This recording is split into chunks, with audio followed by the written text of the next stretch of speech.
ভাগ্য বদলের আশায় ইতালির উদ্দেশ্যে বাড়ি ছেড়েছিলেন মাদারীপুরের ইকবাল, কিন্তু লিবিয়ায় নিয়ে তাকে বন্দি করে মানব পাচারকারীরা। এরপর ধাপে ধাপে ৪২ লাখ টাকা মুক্তিপণ দিলেও রক্ষা পায়নি ভুক্তভোগী। নির্মম নির্যাতনে মৃত্যুর মুখে ঢলে পড়েন ইকবাল। সন্তানের মৃত্যুর খবরে মা বাবা ও স্বজনদের আহাজারি থামছেই না। দাবি, দালাল চক্রের সদস্যদের আইনের আওতায় আনার পাশাপাশি ইকবালের মরদেহ দেশে ফিরিয়ে আনা হোক। আপু তাড়াতাড়ি তুই যা করো তাড়াতাড়ি কর আপু, তুই তো আমার পাওয়ারটা ঠিক না আপু, সব ভেঙে গেছে বুঝোস, দ্রুত কর, যা কর দ্রুত কর বুঝোস আপু, তোর পা দিলে দ্রুত কর। একজন প্রবাসীর স্বপ্ন কিভাবে দুঃস্বপ্নে পরিণত হয়, ইকবালের কথাই যেন তার নির্মম প্রমাণ। লিবিয়ায় নির্যাতনের শিকার হয়ে মৃত্যুর আগে এভাবেই স্বজনদের কাছে আকুতি জানায় ইকবাল।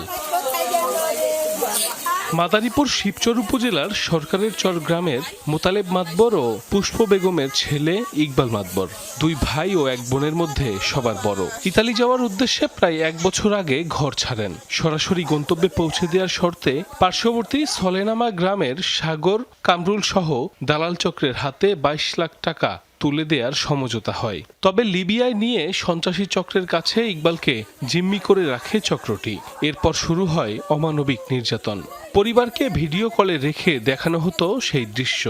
এই মাফিয়া চক্রের দৃষ্টান্তমূলক শাস্তি দেওয়া হয় এবং কি তাদেরকে দ্রুত জানিয়ে গ্রেপ্তার করা হয়। টাকা চাইছে এবং তারা সব টাকা দিয়েছে, দেওয়ার পরেও তাদেরকে নির্যাতন করছে। স্বজনদের অভিযোগ, ইকবালকে দিয়ে ভয়েস পাঠিয়ে কয়েক দফায় মুক্তিপণ দাবি করে দালাল চক্র। পরে ইতালিতে পাঠানোর আশ্বাসে নেওয়া হয় আরও ২০ লাখ টাকা। তবুও মুক্তি মিলেনি ইকবালের। পরবর্তীতে মুক্তিপণের জন্য আরও ২৬ লাখ টাকা দাবি করে দালাল চক্র। নির্যাতনের এক পর্যায়ে ৬ আগস্ট ইকবালের মৃত্যুর খবর পায় স্বজনরা। প্রথম যে গেম দিয়েছিল, গেম দেওয়ার পর আমার ভাই ধরা খাইছে, ধরা খাওয়ার পর আবার টাকা নিছে, টাকা নেওয়ার পর মোট ৪২ লাখ টাকার মতন নিয়ে গেছে আমাদের কাছ থেকে।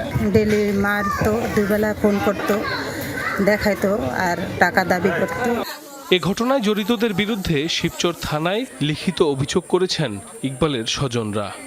পুলিশ প্রশাসনের কাছে আমি এটা অভিযোগ দিচ্ছি, আমার পোলা সুস্থ বিচার চাই, আমার ছেলে মরা হোক জীবিত হোক, শুনতে পাই আমার ছেলের মাফিয়ারা মারিয়া লাগছে, আমার ছেলেদের চাই।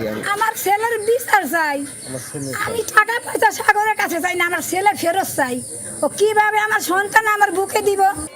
বিষয়টি তদন্ত সাপেক্ষে প্রয়োজনীয় ব্যবস্থা নেওয়ার আশ্বাস দিয়েছে পুলিশ। ছেলে মারা গেছে, উনিও নিশ্চিত না, আমরাও নিশ্চিত না। হ্যাঁ, উনি একটা অভিযোগ দিয়েছে, আর উনি কোথায় তার কাছে চলেছে আমরা নিজেও জানি। আর আমাদের কাছেও এরকম কোনো পেপার পত্রিকায় আমরা কোনো সংবাদ পাইনি।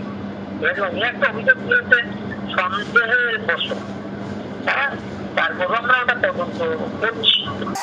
মরদেহ দ্রুত দেশে ফিরিয়ে আনতে সংশ্লিষ্টদের সহযোগিতা চেয়েছে ইকবালের পরিবার। সাইফ আহমেদ, যমুনা নিউজ।